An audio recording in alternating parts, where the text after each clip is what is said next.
Brought to you by TechnoSpark 20 series smartphones. I'm superhuman. Lok Sabha चुनाव का कटडाउन शुरू हो चुका है। देश में पहले चरण का मतदान हो चुका है और दूसरे चरण का मतदान भी जल्दी शुरू होने वाला है। लोकसभा चुनाव की मैं बात करूं तो हरियाणा में 25 मई को चुनाव पड़ने वाले हैं। इन चुनावी प्रचार के दौरान माहौल को अपने पक्ष में करने के लिए भाजपा हो चाहे कांग्रेस हो चाहे अन्य विपक्ष सभी अपने पूरी तरह से पूरे जोर जो है चुनाव प्रचार का जोर पकड़ा हुआ है और अपने माहौल को अपने पक्ष में करने के लिए पार्टियां पूरे दमखम के साथ लगी हुई हैं। यहाँ तक कि हरियाणा के मुख्यमंत्री नायब सैनी जी हरियाणा में कई चुनावी रैलियां संबोधित कर चुके हैं और आज वो इस चुनावी रैली को संबोधित करने के लिए बहादुरगढ़ में आने वाले हैं। बहादुरगढ़ में चुनावी माहौल क्या है और इस चुनावी माहौल रैली से माहौल किस तरह से वो वोटों में तब्दील करने पाएंगे, इन बातों को जानने के लिए हम पिछड़ा वर्ग के लोग जो रैली में शामिल होने के लिए जा रहे हैं उन्हीं से बात करेंगे। नायब सैनी जी का चुनावी रैली है, बहादुरगढ़ में रैली है, तो आप रैली में जाने वाले हैं, तो रैली में क्या उम्मीद लेकर के आए? रैली में उम्मीद लेकर आए हैं, पहले तो रैली सफल बनानी है, सबसे पहले हाथ मजबूत करना है। विजय संकल्प रैली है ये लोकसभा चुनाव के लिए। बहादुरगढ़ विधानसभा के अंदर आ रहे हैं अपने मुख्यमंत्री साहब, तो पहला तो उद्देश्य ये है कि जाके हाथ मजबूत करना है, ये दिखाना है कि पूरा समाज उनके साथ खड़ा है, पिछड़ा समाज BC SC समाज उनके साथ खड़ा है, जाके हमें मैसेज वहाँ देना है। भाजपा ने नायब सैनी को मुख्यमंत्री बना करके OBC कार्ड किया है, तो क्या मानते हैं कि OBC में या SC वर्ग में कितना असर है इस बात का? देखो जी, कार्ड तो कुछ खेला नहीं है, ये कहने की बात है विपक्ष की। देखा जाए एक जन आवाज़ थी, एक सर्वे रिपोर्ट होता है, ऊपर सर्वे जाता है कि धरातल पे किसका क्या है। जब माननीय नायब सिंह जी को जब प्रदेश अध्यक्ष बनाया गया तो उसके बाद जो माहौल हरियाणा के अंदर बना उसको देखते हुए मोदी साहब ने इनको ये खुशी दी है, इन्हें मुख्यमंत्री बनाया है और ये लोकप्रिय नेता है। मैं बात करूं पिछड़ा वर्ग की या SC वर्ग की, इनका रुझान हमेशा सरकारी नौकरी की तरफ रहता है, तो क्या लगता है कि ये सरकार इनकी उम्मीदों पर खरी उतरेगी? सरकारी नौकरी की तरफ तो सबका रुझान रहता है, चाहे वो जनरल हो BC हो SC, सब चाहते हैं सरकारी नौकरी मिले। और ऐसा बात नहीं है, आप देखा जाए बिना खर्ची बिना पर्ची के आपने नोटिस करा हो खट्टर साहब की सरकार के अंदर भी लोगों की नौकरियाँ लगी है। आप गाँव में जाते हैं, आप खुद कवरेज करते हैं तो आपको पता होगा कि लोग खुद कहते हैं कि भाई हमारी बिना खर्चे पर्ची के नौकरियाँ लगी हैं। तो इसमें ऐसा कुछ नहीं है, जो पहले चलता आ रहा था वो फिर चलता रहेगा, बिना खर्चे पर्ची के लोगों को नौकरियाँ मिलती रहेगी। लंबे समय तक हरियाणा में भूपेंद्र हुड्डा का राज रहा है और भूपेंद्र हुड्डा के राज में ऐसा कहता है कि SC और BC वर्ग का काफ़ी सम्मान किया गया था, तो क्या मानते हैं कि वो राज बढ़िया था या ये राज अच्छा है? ये राज अच्छा है जी, इसमें भी बिना पैसे के बच्चे लगते हैं और जो होनहार बच्चे होते हैं वही लगते हैं और हमें खुशी है कि जो होनहार बच्चे लगेंगे तभी देश तरक्की कर पाएगा। ऐसे पहले भर्ती होते थे जिनको कुछ पता ही नहीं होता था और भर्ती कर लिए जाते थे और देश तरक्की नहीं कर पाता था, देश और पीछे होता जाता था इसी कारण तो ऐसा सुनने में आया है कि जो विपक्ष प्रचार कर रहा है, विपक्ष प्रचार ये कर रहा है कि नायब सैनी तो केवल एक मुखौटा है, असली पर्दे के पीछे जो काम कर रहे हैं वो पूर्व मुख्यमंत्री जो है मनोहर लाल खट्टर कर रहे हैं, तो मुखेटे के रूप में इस्तेमाल किया जा रहा है। देखो जी, ऐसा कुछ नहीं है, ये तो ऐसे हैं जैसे दोनों भाई हैं, दोनों मिल सोच समझ के अपनी बातें रखते हैं और जो सही लगता है दोनों मिलकर उसको करते हैं। आपको क्या लगता है कि SC समाज की या BC समाज की उम्मीदों पर नायब सैनी कितना खरा उतरेगा?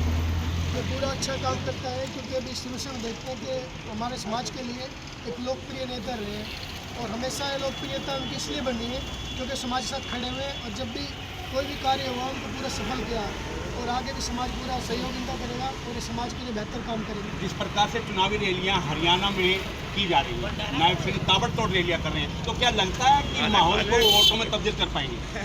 वो बेहतर कर पाएंगे क्योंकि शुरू से ही जो उनका रुझान रहा है और पब्लिक का जितने भी हमारे लोग हैं पूरे उनके सहयोग दल में, क्योंकि उनके कार्य अच्छे रहे हैं और हमेशा खड़े अपनी बातों पर उतरे और आगे भी हरियाणा में बेहतर काम करेंगे।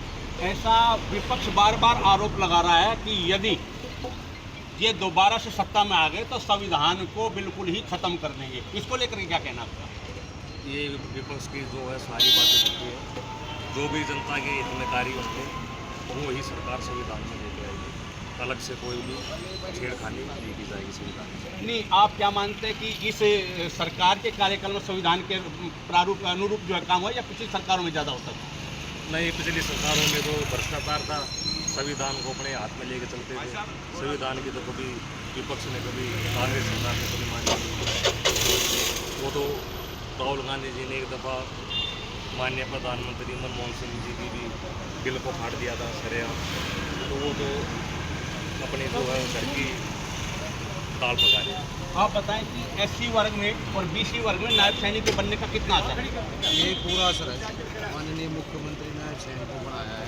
एससी बीसी वर्ग में सभी 36 बिरादरियों में उत्साह, बहुत भारी उत्साह। रैली में आप शामिल होने जा रहे हैं, तो क्या लगता है कि जिस प्रकार से रैलियां ताबड़तोड़ की जा रही हैं, तो चुनावी माहौल को अपने पक्ष में, भाजपा के पक्ष में करने का प्रयास है? छत्तीस बिरादरी मिलकर अपने आप को मुख्यमंत्री समझ कर एक रैली में जा रही है। एससी बीसी वर्ग के बारे में आप बताएं कि इस सरकार के नायब सैनिक के मुख्यमंत्री बनने से एससी बीसी वर्ग को कितना फायदा होने वाला है? इससे बहुत फायदा होने वाला है। ये किसी एक परिवार की पार्टी नहीं है, किसी को भी मुख्यमंत्री बनाया जा सकता है। नहीं है कोई भी हो, अपनी बिरादरी में किसी को भी बनाया जा सकता है। ये किसी एक परिवार की नहीं है, उसी परिवार को, उसी जाति को उसी से बनेगा या कुछ बनेगा। आप तो कहते हो कि एक परिवार की पार्टी से, कि आपका किस पार्टी से मतलब है कि जो कौन सी ऐसी पार्टी जो एक परिवार की पार्टी हो? बीजेपी पार्टी है जी, वो सबको साथ लेके चलती, सबका साथ सबका विकास। 36 बिरादरी की पार्टी है ये। हरियाणा में लंबे समय तक भूपेंद्र हुड्डा का राज है और वो दावा करते हैं कि 10 साल तक जितना पिछड़ा वर्ग का और एससी समाज का जितना भला जो है कांग्रेस कार्यकाल में, उसका रत्ती मात्र जो है भाजपा कार्यकाल में नहीं हुआ। उसका रिजल्ट तो 10 साल हो गया जी, देख रहे हैं वो साल वो चीज़ें तो है ही नहीं। वो तो जैक और चैक की पार्टी है, ऐसा कुछ नहीं है। अब पता लगा लोगों जो मेहनत करेगा, चाहे वो 36 बिरादरी में किसी का भी बेटा हो, वो लगेगा। पर्ची और खर्ची खत्म हो चुकी है। आने वाले समय में क्या मानते हैं कि हरियाणा के अंदर बीजेपी का ग्राफ बढ़ने वाला है या इसे 400 पार है जी, 400 पार, 101%।